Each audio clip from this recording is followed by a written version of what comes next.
Well, hello peeps, here we have a solo shuffle on my new Shaman running the Thorim's build. I made Shaman so we could actually showcase both builds throughout the season. This is my first game I think, and I'm still testing some stuff as far as the Thorim's build. Here I was actually running mostly deep-rooted elements, but I'm actually starting to lean into Ascendance because I think for arena content you just need that kind of consistency more, and as you know, I'm not spamming the BGs anymore because I was, leveling the Shaman and stuff like that. So now I can kind of see that deep-rooted elements is kind of he has a big drawback if it doesn't proc, So first off, let's talk about Ascendance versus deep-rooted elements here. I had also one more thing I wanted to talk about, is some weirdness with Maelstrom regeneration.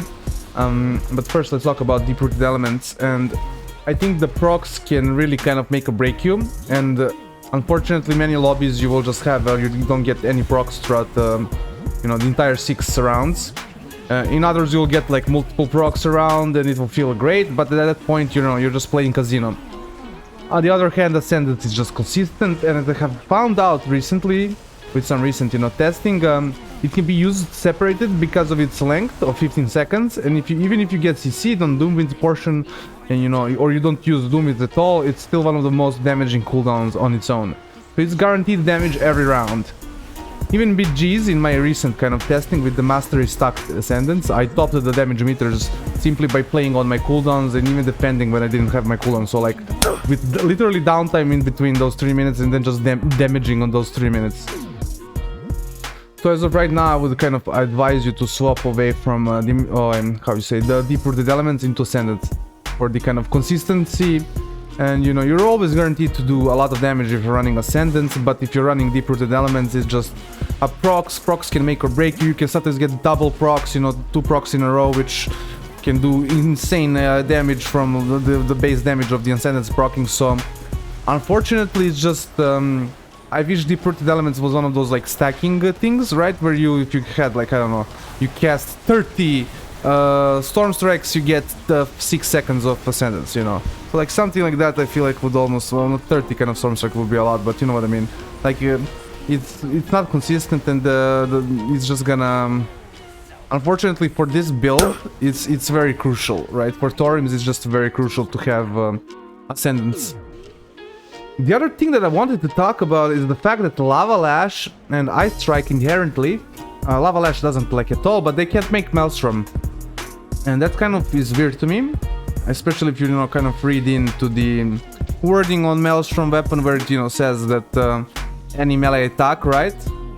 So that's kind of just, I guess, a little weirdness that I've noticed. Like, I think it's been always like that. Like Storm Strike used to, even before, like in Red of the Lich King when I played I think Storm Strike would make Maelstrom, but you wouldn't get Maelstrom from Lava Lash. But I feel like that's kind of maybe the, how you say, an old way of things, right? I don't feel like that's how it should be now, especially since like the wording, especially since your offhand attacks can make Maelstrom weapons. So like no reason for Lava Lash not to be able to make Maelstrom weapon stacks, and also for Ice Strike with to not be able to make any inherently, because if you look at like the talent that gives Ice Strike the ability to make Maelstrom, it's kind of the same as the Storm Strike one, right? So like the Storm Strike one can give you the guaranteed Maelstrom plus the random Maelstrom, while from Ice Strike and Lava Lash you don't get any.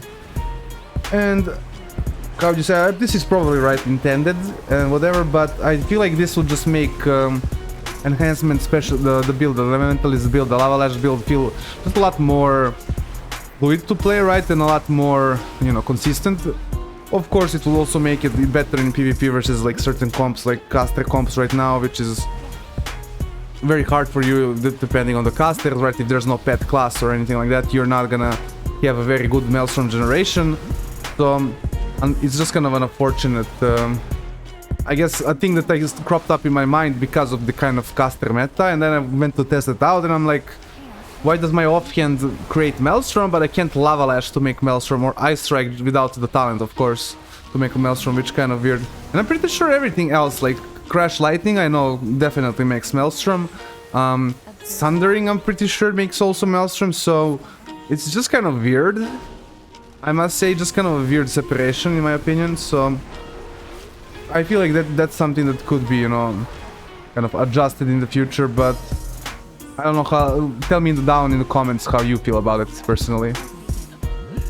Here I also have to inform you that only 4.3% of you are subscribed, so if you have been enjoying the content, do consider smashing that subscribe button. And now we're just gonna get into commenting the game. Here the first round I kinda derped, sorry, I was kind of I think I was like warming up, I had to like set my settings, everything there. So first round I kinda derped, but then the rest of the round I think were pretty solid. Here again, deep-rooted elements, you know, when it procs, amazing, right? It helps us finish off the match there, but inconsistent. Here I talk to the priest and I say, the Dark Angel me, PI me, we're gonna try Ascendance, you know, to try and cheese around. The idea was to kind of get cooldowns popped onto one person, then swap to the Resto Druid, and, you know, either hopefully doesn't, you know, do anything other than just dies. That was kind of the idea. Here I jump right into the Resto, pop all the CDs, get swapped, and I just finish off very easily the priest. The priest should have definitely dispersed there, but it just shows you why I feel like Ascendance is better. It's consistent, right?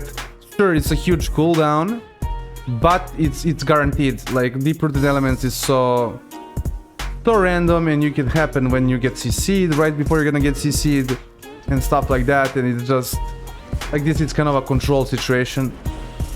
So definitely, if you're running the Thorim's build and playing solo shuffles or in general arena content, do not use deep-rooted elements anymore. I feel like it's probably just better for BGs.